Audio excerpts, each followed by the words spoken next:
Good afternoon, Ms. Geegan. You know that what time it is. It's time for Torn Into Your Show for information, news, and more for this October 14th, 2022. A couple of things I got to say before I get into it. First, if you're listening to the show and would like to watch the show, it repeats itself on Facebook on WVS 103.7 The Beach or M106. Or if you would like to get on and ask questions today of our guests, um, Will Snyder and Miss Nancy Wang will be on today. You can do that via Facebook, WVS 103.7 The Beat, and M106. Just a quick thing before I get my guest on. I have to say, we took last week, we took a trip to Orlando to see the other radio station and how our staff pulled off a concert.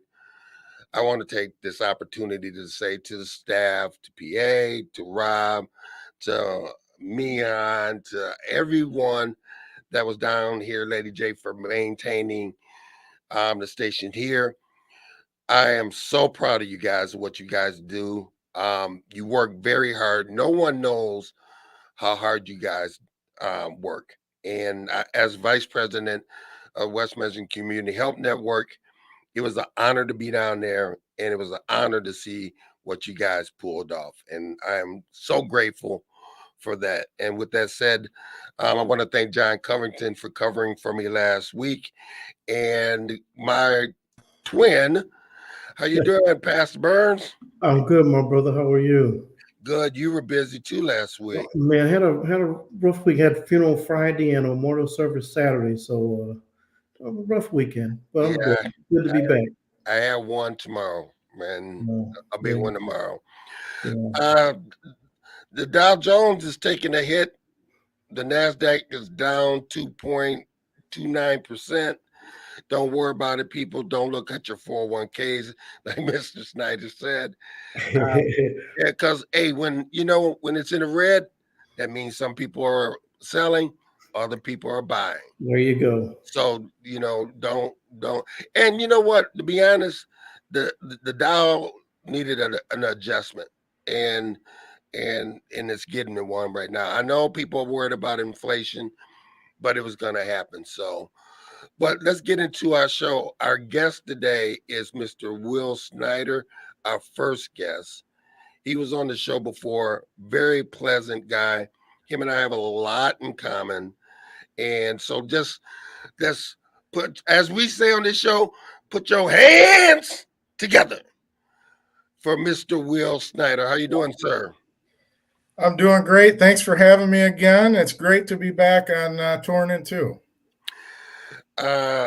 You made it through the primary successfully. Ooh, it was a close one, but we did it. It was a close one. It was a close one, but you prevailed. So let's get right into. I guess my first question is that because that race was so close, what did you learn from that experience? Well, it's something that you've been through before, and twice. Unfortunately, it wasn't on the end that I came out on for you, but it was a very hard fought race with three very quality candidates. Two of them who I know very, very well and consider to be friends. Unfortunately, towards the end there was some negative stuff that started to fly, as typically does. But we were able to take a couple days off afterwards, brush ourselves off, rest up, and I've been trying my best to bring folks together in Muskegon in the Democratic Party, because we've got a lot more at stake than just the 87th House District. There's so much at stake across our entire state, and right here in Muskegon for our county commission candidates, where we've got mass chaos going on at the Hall of Justice in downtown Muskegon with some of these mega county commissioners that need to see the door. So Yeah, that's another show. That's another 4 shows. that's a Um, couple hour show, right? that's several hours of show. But we want to talk to those individuals, and for some reason we can't get them on. We want to hear what they got to say. But anyway, this is your show today, Pastor Burns. Why don't you tell folks? I know from going to primary to now the general election, how has your campaigning been different? Yeah, so like I said, we took a couple days to rest off. We didn't take long, and we're leaving no stone unturned here in Muskegon.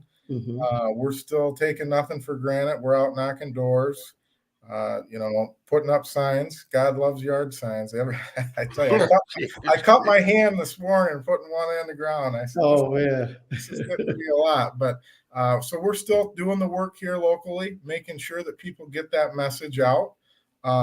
People say that this is a safe Democratic seat. I'm not going to take that talking point. I'm taking nothing No, for granted. There is no such thing as a safe Democratic seat or a safe Republican seat. right. All seats, I believe, should be contested. Mm-hmm. We've had, I think, 5 forums now of some kind, hosted by neighborhood associations and other things. Okay. My opponent has only showed up one time. I hope he's okay. We haven't seen him in a while. I don't know why he's afraid to come talk to some folks, but just last week we had a group of retired teachers, and this is not the MEA, not a union group. It's a more conservative group, Michigan Association of Retired School Personnel. mm-hmm. No Republican candidates showed up. What is so scary to talk to a group of 150 retired school teachers? I don't know. But Well, the same thing is what's so scary. The, not trusting the media. We're of course called media. But the thing is that we try to give people an opportunity to tell their side of the story. What's so scary about telling your side of the story? I don't get.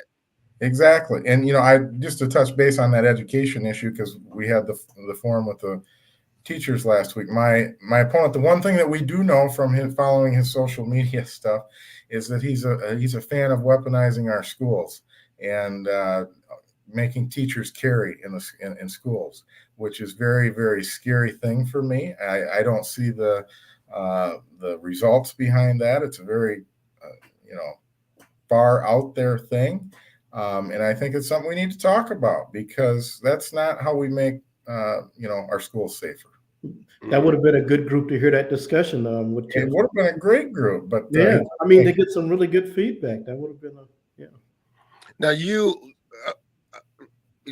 talk about your experience. Yeah. So as we talked about before, but I'll just talk a little bit more here.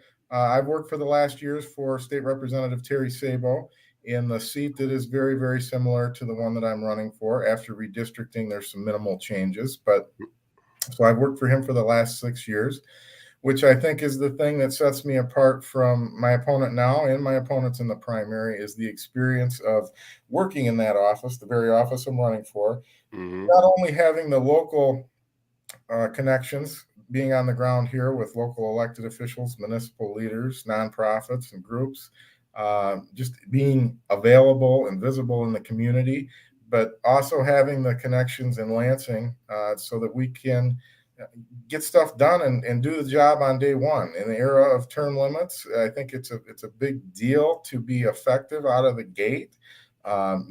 This incoming year, in January in the House, we're looking at a minimum of, I believe, 58 new members in the state House out of 110. That's crazy. That's a huge turnover. That I believe that'll be the highest since term limits. And it's going to take some time for people to get comfortable and understand the legislative process, let alone find the bathroom, hire staff, and be able to answer the phone, commute back and forth to district. And I think because of my experience working for the last couple of years in that office, I have not only 1 foot ahead. I think we're leaps ahead of some of the other folks. But prior to that, I was a union rep and a union steward. I worked for UFCW. My mom passed away when I was in high school, which kind of changed my career path.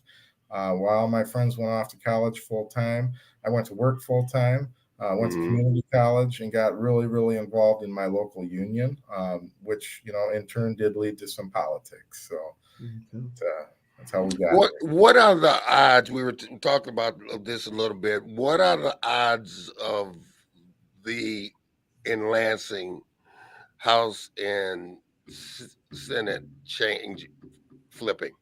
Yeah, since our primary in on August 2nd, our team and I myself have launched the Will Snyder Majority Fund, which is something I'm very, very proud of. As I said, we're leaving no stone unturned here and taking nothing for granted, but we're also in a unique position because our opponent doesn't seem to be really out there and campaigning and making this a serious race. That we're able to do a little bit of traveling across the state to help some of our friends, our Democratic friends, more specifically our labor-friendly Democrats.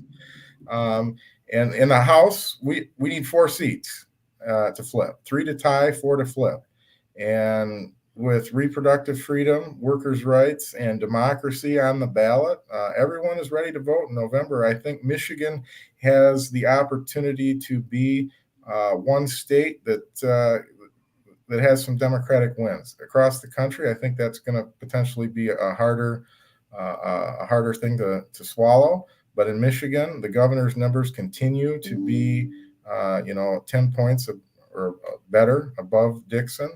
And if she is able to get 54.5% or more of the vote statewide, I think there's going to be some coattails that are able to possibly flip some of these legislative seats across the state.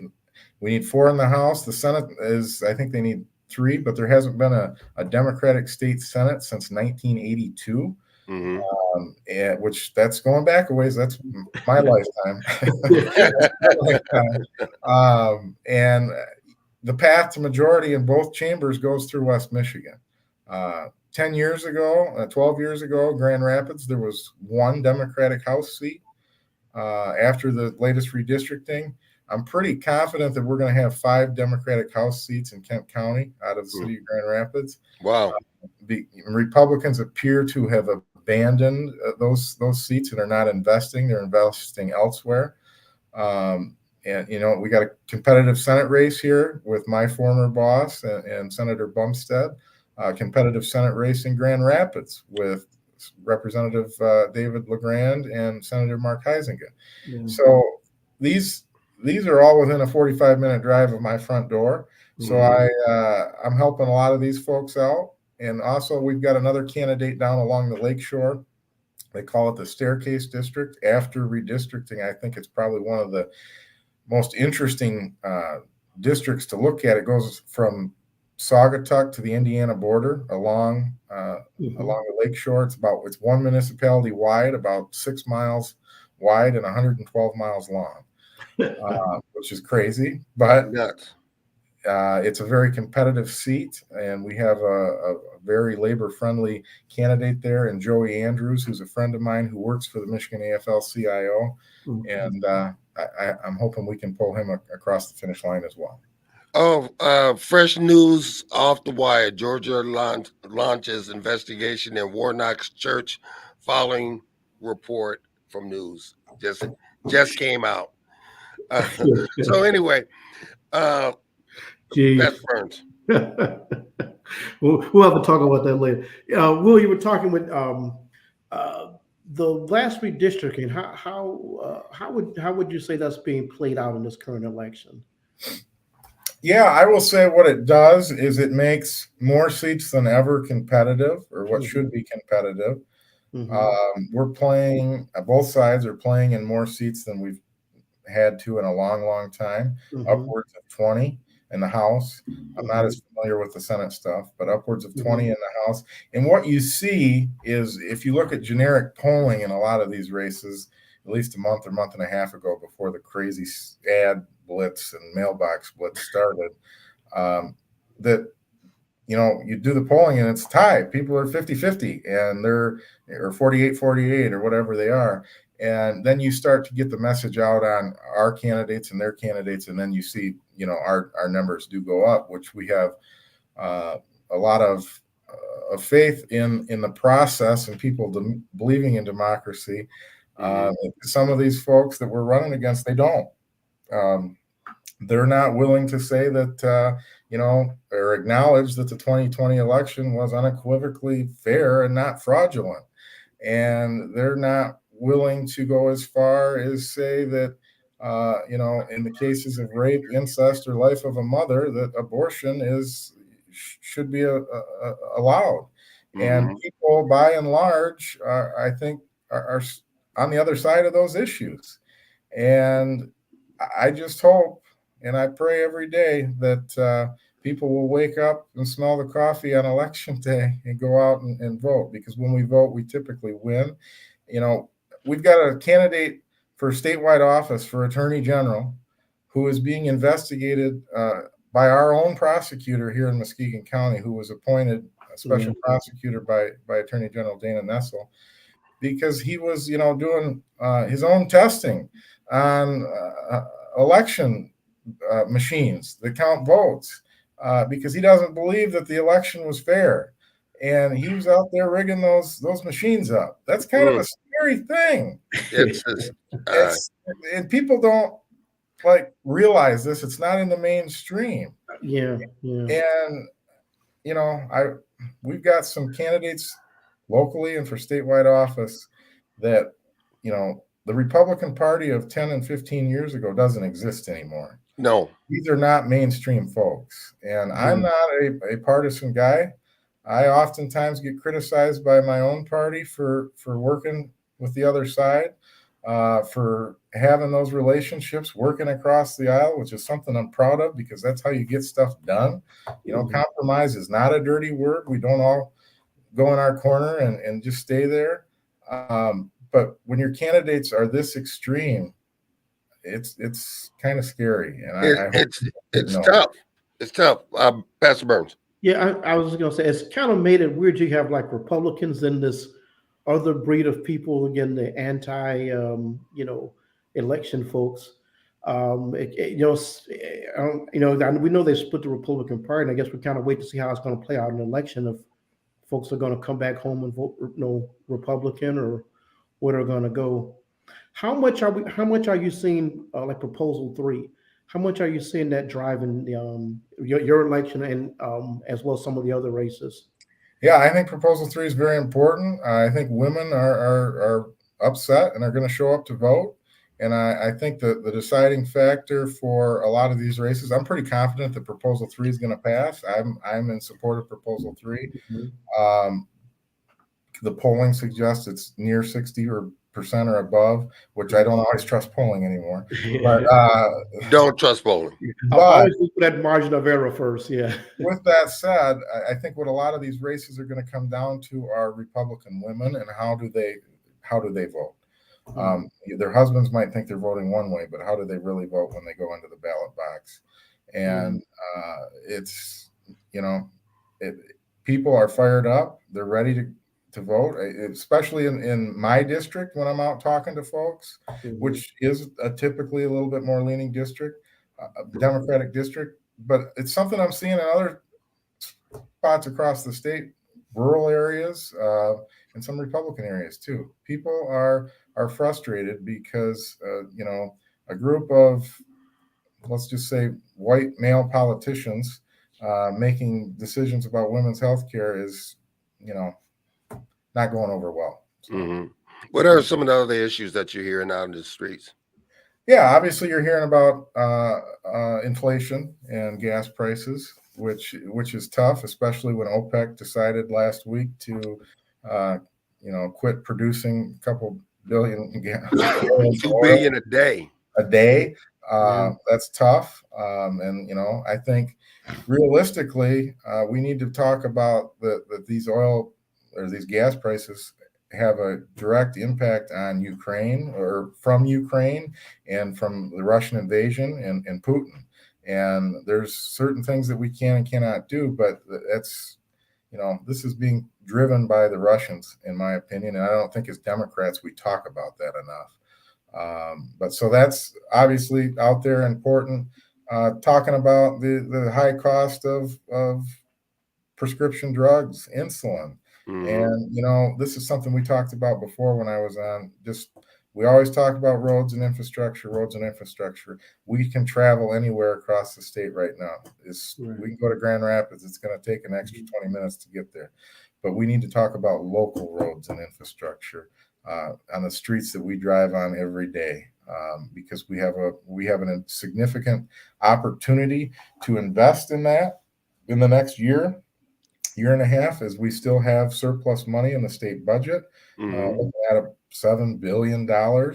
And we need to make sure that we are giving our local municipalities an opportunity to make change in the lives of everyday citizens, because you shouldn't have to worry about popping out a tire driving down your local neighborhood road.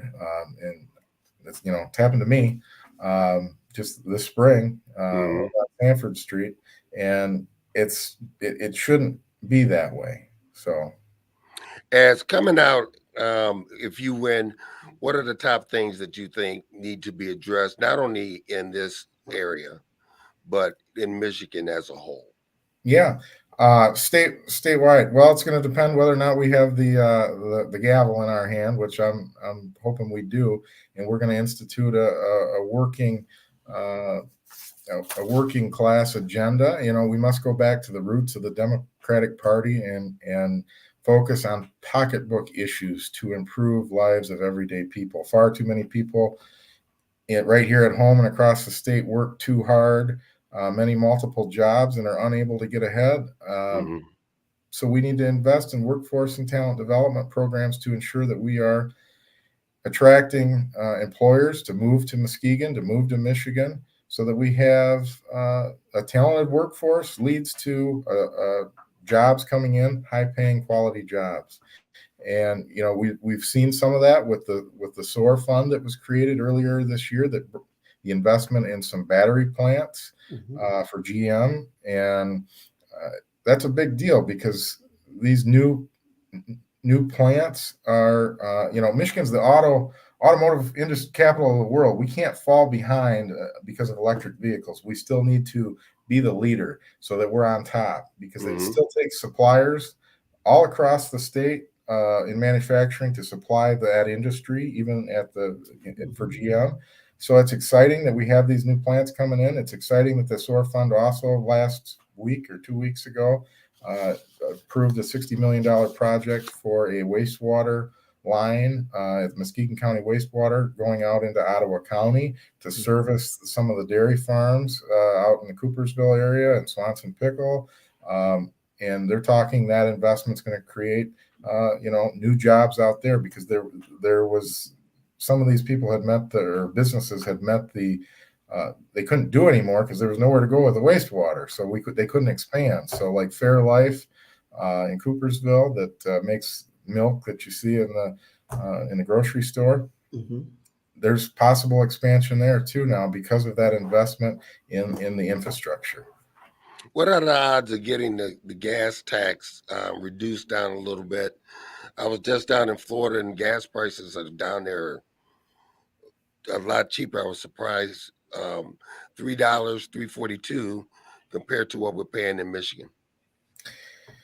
Yeah, I don't personally see movement on that until potentially next year with the divided legislature and the governor, simply because people don't want to play nice and talk to each other.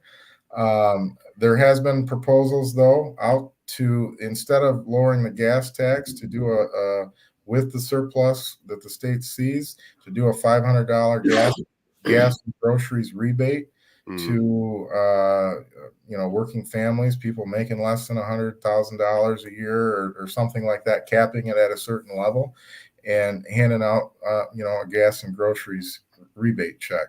I would be supportive of that. The governor has proposed it. Legislative Republicans have refused to even discuss it. So it's unfortunate. The biggest thing that I'd say is, since the end of June, the House, I believe, is only meant for 2 days. I know it's an election year. I get it. In an election year, they do go on vacation in June and August, and they go out and campaign, and that's the way it works. And then also typically in October. I understand that. However, this is like an all-time low for the amount of days in session. That is ridiculous. Wow. I do believe, because of the Senate's the same way. I don't know the exact numbers. I think they've had a couple more days, but that they're scared of losing their majority, and that's why they're out, out campaigning. So that's like 50% of a 2-year term almost. yeah, I know. It's crazy. Yeah. Well, if people wanted to find out more about your opinions, your thoughts, how can they find out more about you? Yeah, we're at electwillsnyder.com and on Facebook, Elect Will Snyder. Everything that we hand out though on the streets, doing door to doors, has my cell phone number on it, because I think it's very important to be available to the constituents. Mm-hmm. And that's a policy that's helped us get this far, and it's something that I believe very strongly in, just being available to people, because sometimes people need somebody to listen to them. Yeah. And I just think that's really important. So hit me up if you need help. That's something that our office, if we win this thing, is gonna excel in constituent service, in helping people navigate the red tape that sometimes comes along with state government. Pastor Burns. Well, we got about 2 minutes left. What's the final words you want to leave with our listeners today? Well, I just think, we hear every 2 years, this is the most important election of our lifetime. Well, I'm here to say I think it is this time. I really believe it, because these are some very extreme candidates, unfortunately, that the other side has put up. And I just think it's important that we get out to vote, and we vote in mass, and make sure that our voices are heard, so that we have a seat at the table. Like we talked about, we've got candidates for statewide office that are, under investigation for potential tampering with election equipment. That's scary, and it shouldn't be the case, but it is. So we need to make sure that our voters are educated. That's why we're out knocking doors. Knocking doors with the one campaign over on Glade Street, Miss Patsy Petty, and making sure that we get out the vote to win on November 8th. And that's why this show is done. People, I don't think you realize how close we are for democracy being destroyed. Democracy is on the ballot. Democracy is on the ballot. Take a second. I know we're over our time, but take a second to explain that, because I don't think people understand that. As I said earlier, it's critical to have a thriving, a robust democracy, voting rights, elections. But a lot of these candidates believe that the 2020 election was not fair, that it was rigged, and people are under indictment for tampering with election equipment, and they're running for office. They put up a separate slate of electors for the presidency. People they tried to storm into the Capitol to seat their own electors to change the results of the 2020 election. Including one of them was a sitting state rep from up north. That's scary. And I know Nancy Wang from Voters Not Politicians is going to be on next, and she's going to talk about Proposal 2, which I fully support. And she can talk a little bit about that, because, voting should not be a question. It shouldn't be difficult to vote. It shouldn't be a thing where we are scaring people that the system doesn't work. The system works. As we recount, I don't remember how many times we did recounts and audits here in Michigan, but I tell you what, nothing changed. Every time it was the same. Nothing changed. Our elections are free, are fair, and I just hope that people get out and vote on November 8th. Will Snyder, want to take the time to thank you and give him that information one more time. electwillsnyder.com, Facebook, elect Will Snyder, or Will Snyder for state representative. And I hope I can earn your vote on November 8th to represent Greater Muskegon and make sure that Muskegon has a seat at the table. All right, sir. We'll talk to you soon. Good luck. Thank you, Pastor Burns. Thank you, Greg, and hope to be back on the program again later. Absolutely. All right. Take care, Will. Take care. Okay, we are waiting for our second guest, and pray that we are able to get a hold of Nancy Wang. Just a couple things, and Pastor Burns, are you surprised that the polling numbers are so dismal for the Democrats across the United States? Yes and no. We have this weird thing happening in our country, which is Hold on, maybe we can get Will. Maybe we can get Will back on this. Hey, Will, can we get you back on? I'm back. I'm still here. Are you surprised about the polling numbers?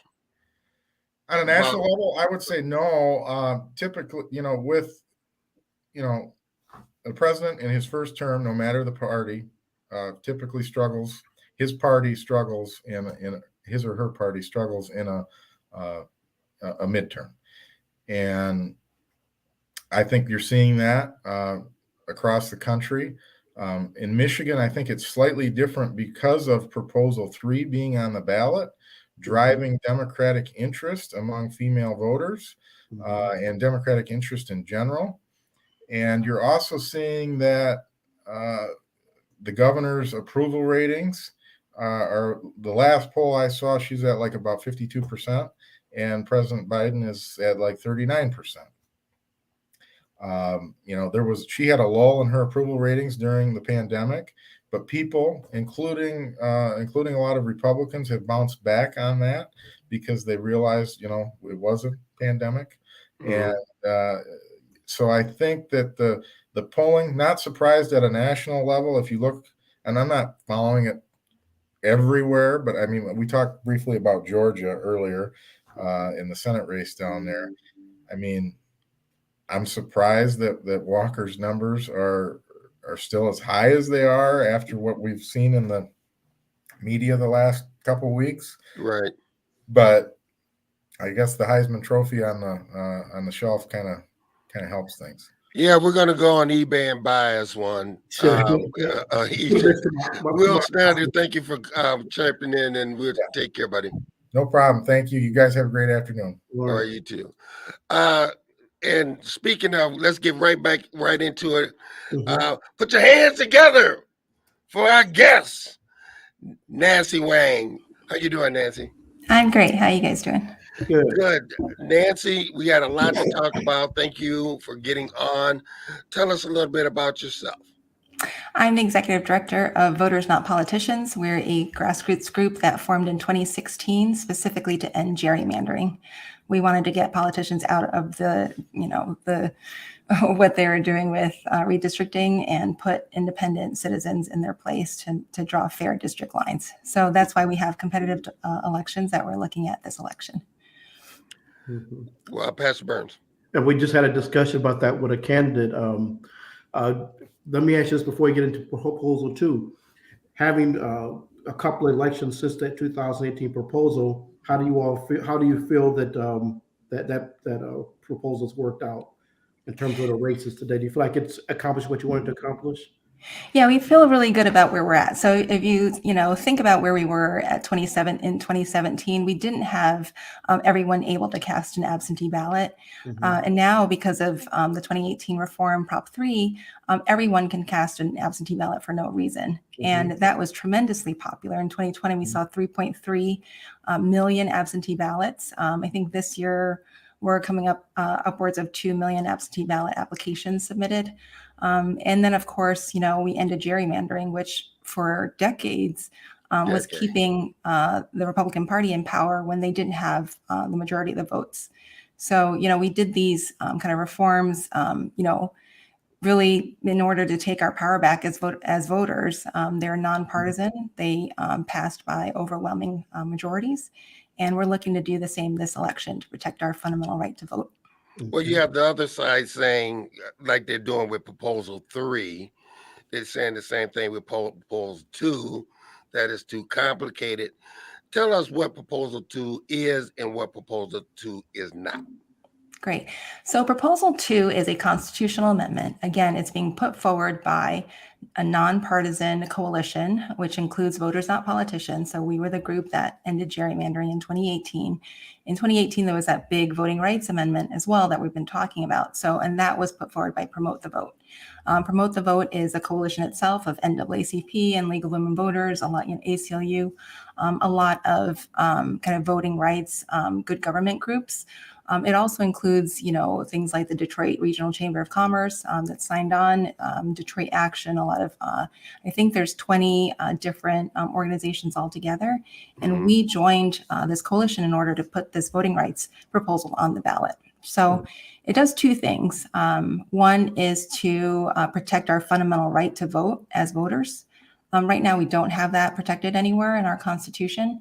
And what we want to make sure of is that politicians don't use voter suppression like they've been trying to do in other states, and frankly, like our own legislature has been trying to do in this state, to take away our right to vote because they think, certain people shouldn't have the franchise because they don't think they'll vote for them.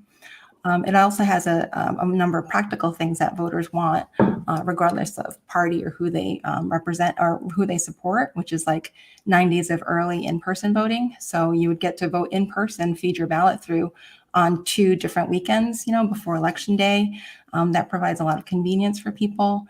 It provides, drop boxes in every city to make sure that people who vote absentee have an easy way to submit their ballot.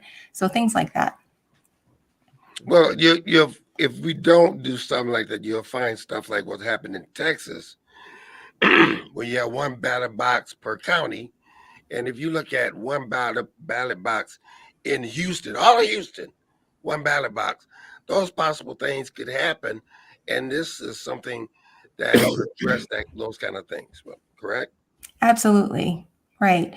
So, the thing about why voters are taking this step of, we had to collect hundreds of thousands of signatures in order to put this on the ballot, and now we have to run a campaign to get people aware of it, is because it's so fundamental to voters, right, to all voters across the spectrum, but politicians are the ones that are trying to abuse our political system to keep themselves in power. So you'll see these really draconian, drastic voter suppression measures like, closing all the polling places in a city, for example. And those are the kinds of things that we are going to protect against for ourselves, because we know, unfortunately, that there's a lot of power at stake. And so politicians are willing to go and suppress the vote, in order to keep themselves in power. Pastor Burns. Some of the provisions, are they implemented different currently throughout the state, like some of the early voting, absentee ballots? Is it up to each county how they do that, or each individual clerk? Right. So that's one of the things that this addresses is, drop boxes, for example, they're paid by the municipality. So in 2020, when we had, COVID, again, record numbers of absentee ballots, but there were only drop boxes, like clerks weren't mandated to have any drop boxes in their city or county. And so some provided them if they had the funds or the will, honestly, and then some didn't, right? Okay. So in this proposal, it really deals with equity as well also. Equity as opposed to, as it pertains to access. It provides prepaid postage, for example, for every absentee ballot application and ballot. It, allows people equal access or, some minimum level of access to drop boxes. Like I said, it also provides, more flexible time for people to be able to vote conveniently, and then all of these things would be available to every voter, regardless of where you live or, what party you support. And that makes, that makes a difference. And the thing about this that's great, and that kind of speaks to where we're at, is all the voters overwhelmingly agree to these things, right? We want access. We want every eligible voter to be able to vote. But our politicians aren't doing these things legislatively because it is better politically for them not to. Some people have said, and I hate to repeat it, but I have to. Some people say that now this kind of legislation makes it where dead people and all that kind of stuff can have access to ballots and people can vote twice and all that kind of stuff. Right. Of course, we've heard these things, and they're being perpetuated by people that really are trying to. Well, number one, they're trying to stop, kind of nonpartisan, citizen-initiated, kind of pro-voter campaigns and proposals like ours. They're also trying to kind of sow mistrust so that they can actually, they can actually build themselves a foundation upon which then they can, suppress the vote, right? So if they're trying to get people to think like this part is not secure, this part is not secure, then they're going to try to, kind of impose these restrictions based on, what they've, created of, well, people doubt that, this is secure. So now we have to impose these restrictions on voting. The good thing is, again, these arguments have been used before, and we've seen that Michigan voters outright reject them, right? So our elections are safe and secure. We ran 250 audits, 250 250 audits. Right? Wow. Secretary of State's office, county level, local, at 250 audits. And believe me, some people were looking everywhere they could for any sort of fraud. There was no fraud to be found, right? So, people know, as we're going door to door saying, hey, are you aware of Prop 2? Please vote for it. And they know that our election system is safe and secure. I mean, and this is about kind of preserving, protecting the rights that we have and that we want from this kind of like conspiracy theory kind of laden, attempts in order to sow distrust itself. Pastor Burns. One of the provisions of this proposal is to allow funds to be donated for elections. Can you talk about that a little bit? Sure. So the thing about Michigan is that, chronically and historically, the legislature has not adequately funded elections, right? So we have almost 1,600 local clerks. They're all trying to do their job. Some have more funds than others, right? They're supposed to get a fully funded apparatus for them to, make sure that everyone can vote in their jurisdiction. They're supposed to be fully funded by the legislature. Like that is their job. And they don't, right? And they haven't. And all these clerks, they have an association. They've been pleading for the legislature every single time in order to please fully fund. And this is across the board. I don't care who you are, what party, please fully fund elections. So that's number one, is that the clerks and, these election administrators are strapped for cash. And that's especially true in, for example, 2020, when we had COVID and you had, you needed more people to work, right? You needed to pay people more because people weren't willing to go, in person in places. You needed extended hours that some clerks provided. You needed PPE, right? And so these were the things that, clerks went and they had outside help in order to get those things done. So they took those, those funds, right? Another thing that would kind of fall under this is, things like donated polling place stations, right? So like churches or, schools, those things are donated, by these entities, and then the clerks are able to accept those. So what's different than what we currently have is that under this proposal, everything would have to be transparent. Right. So if the DeVosses were coming in and trying to spread money through Republican, districts, then we would see who was behind, that sort of funding. And you can believe that there would be, kind of public pressure on our legislature to kind of even the playing field. Right. So the thing I think, that's major here and important is the transparency piece, which we don't currently have that we want. Let's go to Houston, Texas. Pastor Burns. Yes. Michael Anthony Smith says, voter fraud is found to be less than 1% of the voting population. Your thoughts on that? Well, yeah, that's another thing, right? So that, just because you repeat these things, unfortunately, they sound, they become sounding like they're true, but they're not, and we've, the legislature itself, the Republican majority itself in the Senate, undertook a months-long investigation themselves, and they're really trying to find fraud to kind of back up these claims, and they couldn't find any. So, things like dead, people, and I won't go through them because I don't want to repeat them myself, but these are not true, There's no kind of exploitation of anything, in our current laws, and what we're part of our message out there, like us and these good government groups, is don't be dissuaded, like exercise your right to vote, have your voice counted. That is the important thing. Let's focus on that, so that our will is done, right? The people's will is done.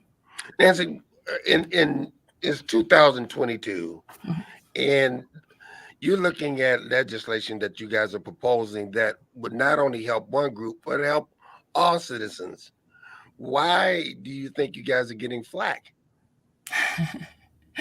Well, number one, it's a constitutional amendment, and that is really important, because we have the right as people, in order to do the work ourselves and protect ourselves when our legislature won't. Right. So our group, we haven't existed. We only existed, we started in 2016. Why? Because the process was so broken, right, and being manipulated by politicians, that we felt like, what, we as voters, now we have to step in.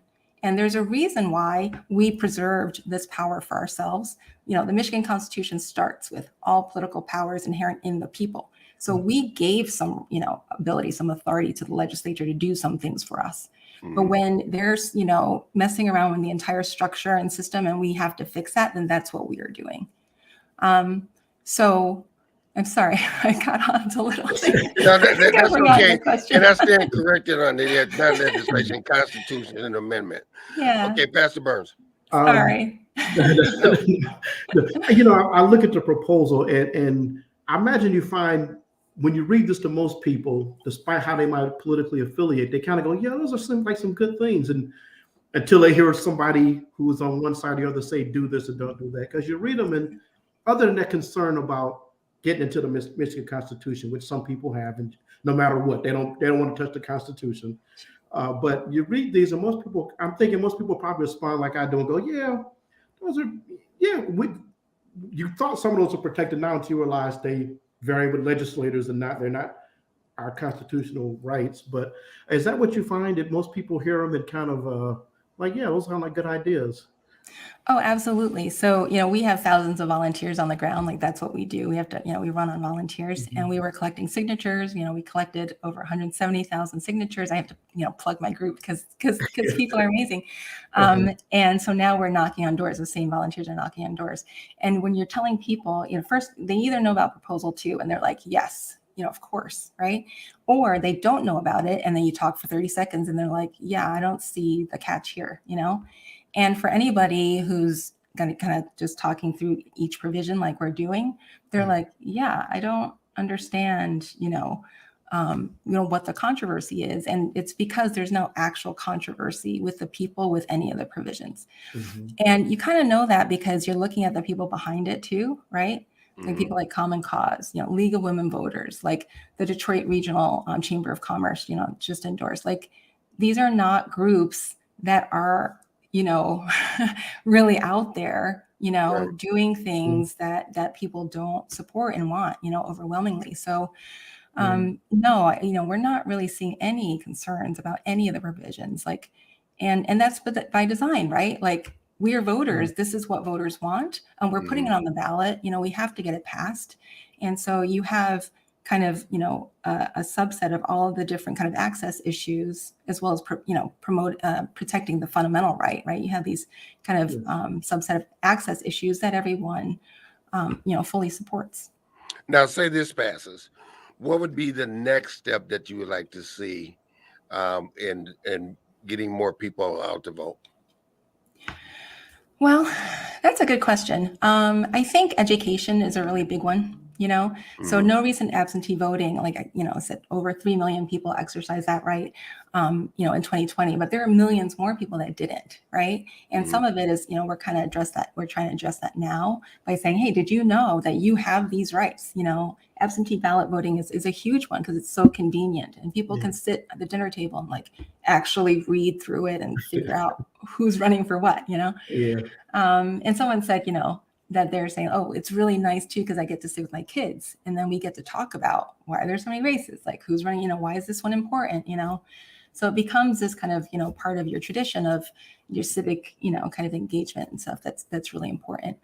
And so I think there are other things like that are in this proposal that are just as important, right? So like 9 days of early voting in person, like what does that mean?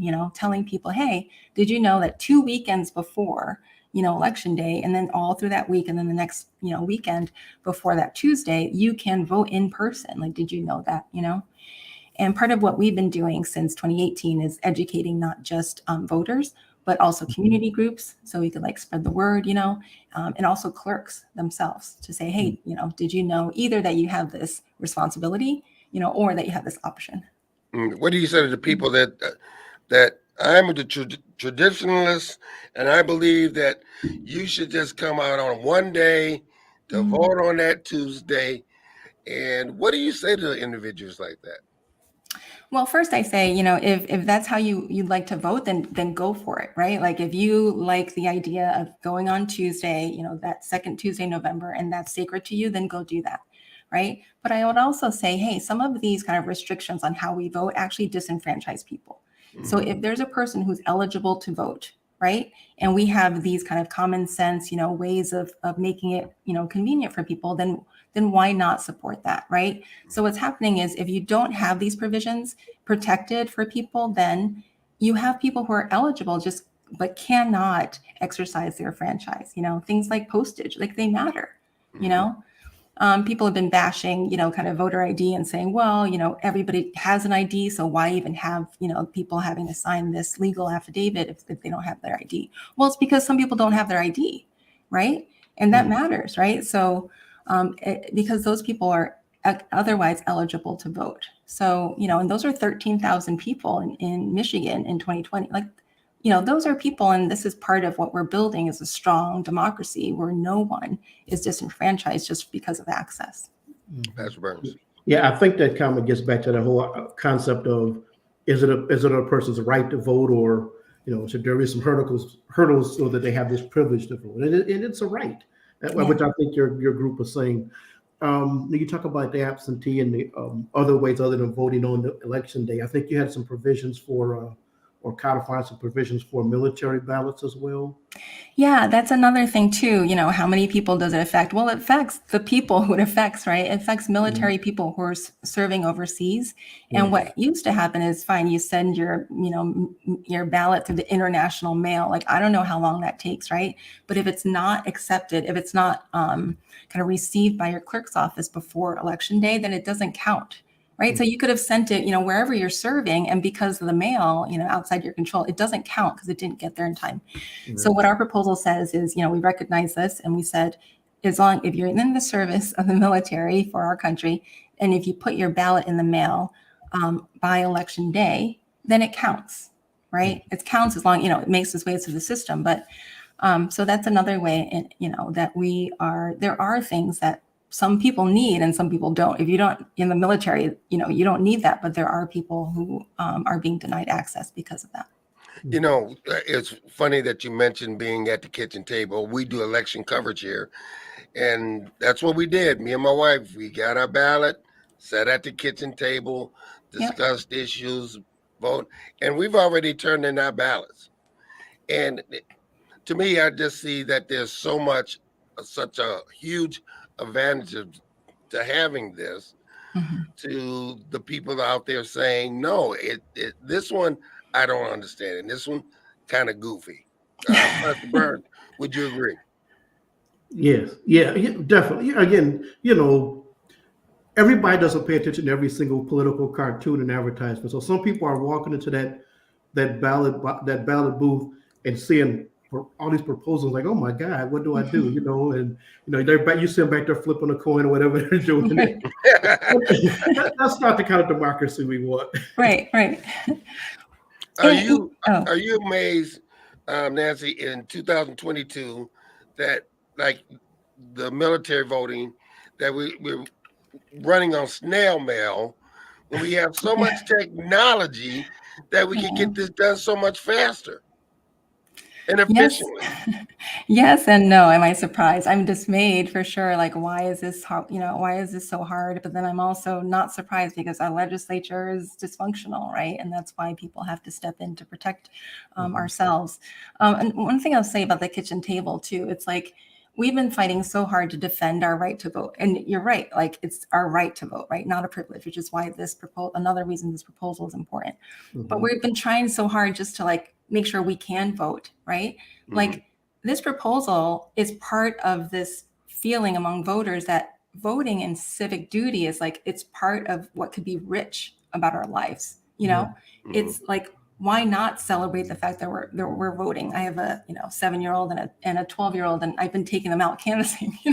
They're smart talking to people. And so they're growing up this way. But like, we get to talk about it, right? Like, with my partner, with my kids, and like with our neighbors. And you get to talk about it for more than, that 30 seconds that you have your ballot, So I think that's important. And it's something our legislature, unfortunately, these days, because it doesn't benefit them, they won't do things to expand access like that to allow us to have that kind of process anymore, Yes. So Nancy, if people would like to find out what Proposal 2 is, what it isn't, and find out more information, how can they do that? Sure. There's a couple ways. You can go to promotethevote2022.com, or you can go to votersnotpoliticians.com. Last question to you, Pastor Burns. Nancy, just a final appeal to folks that are out there. What do you want them to know? What do you want to tell them in the few minutes we have left?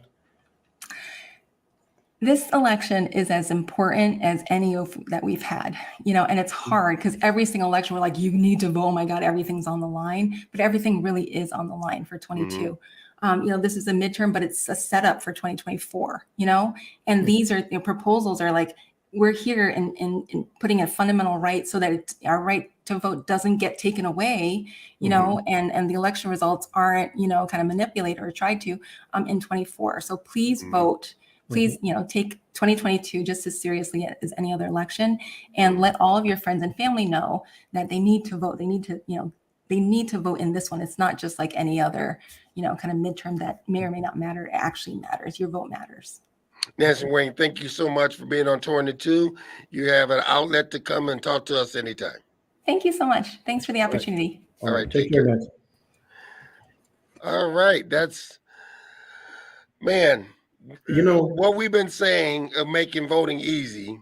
Yeah, it should be intuitive, but again, it's in people's interest to not make it easy, and that's not how our democracy should work. The common thing that people said is that our democracy is in trouble. I mean, like Lifeline IV trouble. Yeah. And if you don't get out and vote, there's no reason why you can vote at your table. You can vote early. There's no reason why you need to get it done. Last statement to you, Pastor Burns. I don't know if you remember this growing up, but I remember my parents going voting, and I was thinking, I can't wait to do that. I remember my mom working at the polls and going up there, taking her lunch, and those big machines with the curtain, saying, I can't wait to do that. And I remember turning 18 and being excited about my first time to vote.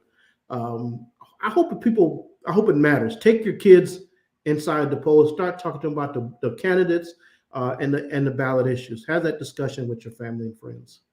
I did the same. I took all my daughters and had to go with me to vote and all that kind of stuff. So anyway, look, that's the end of the show. Went fast. Pastor Burns, you take care. I'll see you next week. All right, brother. People, go out, sow a seed in somebody's life. Do something good. You never know who you'll touch. Take care.